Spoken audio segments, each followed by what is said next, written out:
মঙ্গলপুর নামের একটা গ্রামে একটা ছোট্ট পরিবার থাকত। সেখানে সবিতা নামের এক মহিলা আর তার ছেলে ছিল। নিজের স্বামীর হঠাৎ করে মৃত্যুর পর সংসারের সমস্ত দায়িত্ব এসে পড়েছিল সবিতার ওপর। দুটো ছেলেকে মানুষ করা, পড়াশোনা করাতে ও সারা জীবন কেটে গেল। কিন্তু যখন ওর ছেলেরা বড় হলো, তখন সবিতাকে একটা বড় সিদ্ধান্ত নিতে হলো। ওরে সবিতাবান, তুমি এখানে এসো, ভেতরে এসো। কি হয়েছে? সব ঠিক আছে তো? শ্রীধর ভাই, আপনি তো জানেন আমি আমার দুই ছেলেকে খুব কষ্ট করে মানুষ করেছি। এখন ওদের শহরে গিয়ে কলেজে পড়ার সময় এসেছে, কিন্তু আমার কাছে এত টাকা নেই যে আমি দুজনকে এরপর পড়াতে পারবো। যদি একজন ছেলেকে না পড়াই তাহলে তার সাথে অন্যায় হবে। এই অবস্থায় আমি কি করব? তুমি একটু শান্ত হও আর এটা বলো যে দুজনের মধ্যে সাহসীটাকে। আমার মানব বেশি সাহসী। এমনিতে অতুল ঠিকঠাকই পড়াশোনা করে, কিন্তু মানব পড়াশোনায় বেশি ভালো। আর তারপরে অতুল হলো দুজনের মধ্যে বড় আর সাহসীও। তুমি ওকে শহরে পড়াশোনা করতে পাঠাও আর মানবকে নিজের কাছেই রাখো। আমার পরিচিত একজন ময়রার কাছে কাজের জায়গা ফাঁকা আছে, আমি ওকে ওখানেই লাগিয়ে দেবো। শ্রীধরের কথা শুনে সবিতার একটু শান্তি হলো। ও মানবকে বাইরে পড়াতে পাঠিয়ে দিল আর অতুলকে হরিয়া ময়রার কাছে কাজ করতে পাঠিয়ে দেয়। না পড়তে পারার জন্য অতুলের খুবই আফসোস ছিল, কিন্তু নিজের সংসারের অবস্থাও ভালো করেই জানত। সেই কারণে ও আর পড়াশোনা করার জন্য জেদ করেনি। এভাবেই দিন কাটতে লাগলো। আর 3 বছর পর মানব একটা বড় ফুড চেনে সিনিয়র ম্যানেজারের চাকরি পেয়ে গেল। মা, এই নাও মিষ্টি নাও। আমার প্লেসমেন্ট একটা বড় ফুড চেনের ম্যানেজারের পদে হয়েছে। কিসে হয়েছে? ফুড কি? ফুড চেনে মা, যখন কোনো মানুষ নিজের হোটেলগুলো আলাদা আলাদা শহরে বানায় তাকে ফুড চেন বলে, তাই না দাদা? একদম ঠিক বলেছিস তুই। 5 স্টার রেস্টুরেন্টে মা খুব ভালো মাইনে পাওয়া যাবে। আস্তে আস্তে আমরা সবাই শহরেই শিফট হয়ে যাব। কিছুদিনের মধ্যেই মানবের প্রমোশন জুনিয়র থেকে সিনিয়রে হয়ে গেল। আরও অতুল আর সবিতাকে শহরে নিয়ে যায়।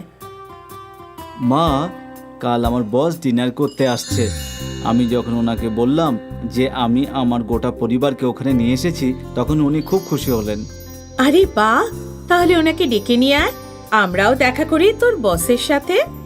কিন্তু মা, তুমি তো অসুস্থ থাকো, তাহলে খাবার কে বানাবে? তুমি চিন্তা করো না দাদা, যখন তুমি পড়তে গিয়েছিলে আমি হরিয়া মাইরার কাছে অনেক কাজ শিখে নিয়েছি।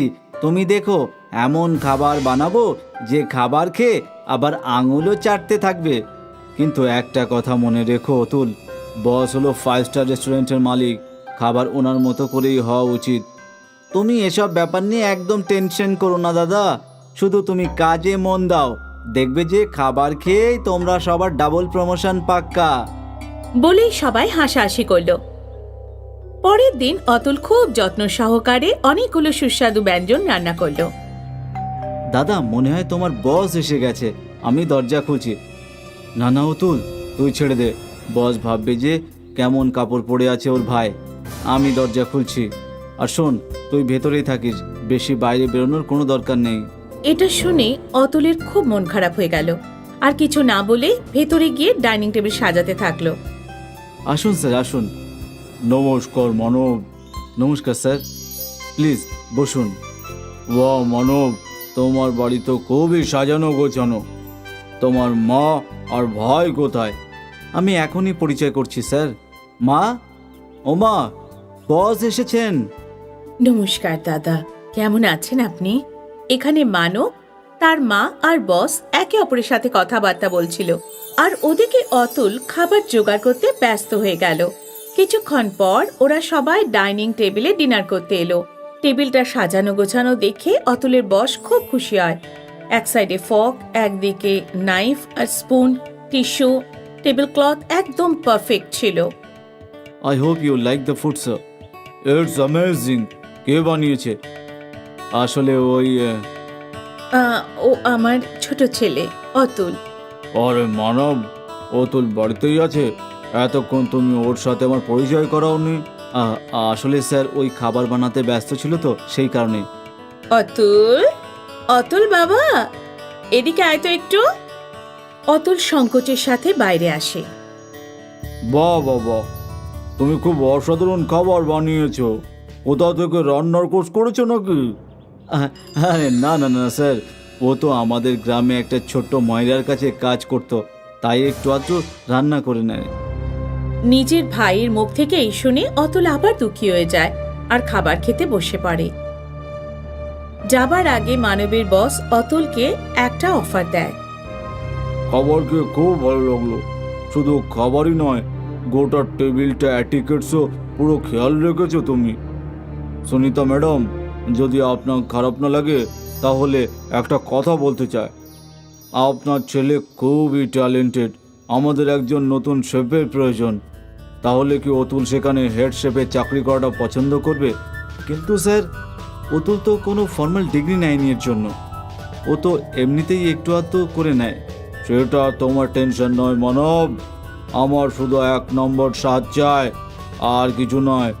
অতুল, কাল তুমি মানবের সাথে অফিসে চলে এসো আর ওখানে একটা ডিশ তৈরি করে খাইয়ে দিও। এই শুনে তো অতুল ভীষণ খুশি হয়ে যায়, কিন্তু এই ব্যাপারটা মানবের একদম পছন্দ হয় না। পরের দিন অতুল সেখানে পৌঁছে ডিশ বানাতে শুরু করে। এই নিন স্যার, ডাল বাটি চুরমা উইথ অ্যান ইটালিয়ান টোয়েস্ট। বাহ বাহ, দারুণ, খুব ভালো ডিশ এটা। এতে যে পুদিনার ফ্লেভার, আহা হা হা হা। আপনার কি ভালো লেগেছে স্যার? আমি কি একটু টেস্ট করতে পারি? আরে এ তো ভীষণ ভালো। তাহলে এবার কেন, অবাক হয়ে গেল তো? কি হয়েছে স্যার? আমি তো কিছুই বুঝলাম না। এবার তুমি ওকে নিজে বলবে না আমি বলবো?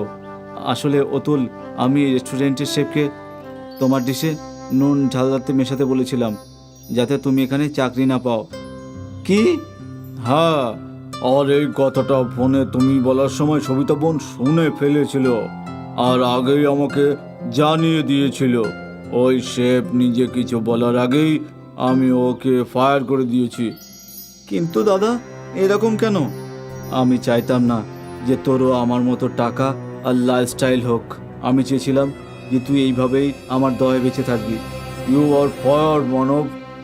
না স্যার, এরকমটা করবেন না। আমার দাদার মনটা খারাপ নয়, আপনি ওকে কাজ থেকে বের করে দেবেন না। দেখলে মানব, তুমি কত কিছু করেছো, তবুও অতুল তোমাকে কত ভালোবাসে। I am so sorry sir, I am sorry Atul. Manab নিজের ভুল বুঝতে পেরে যায় আর ওরা দুজন হাসি খুশি হয়ে থাকতে লাগলো।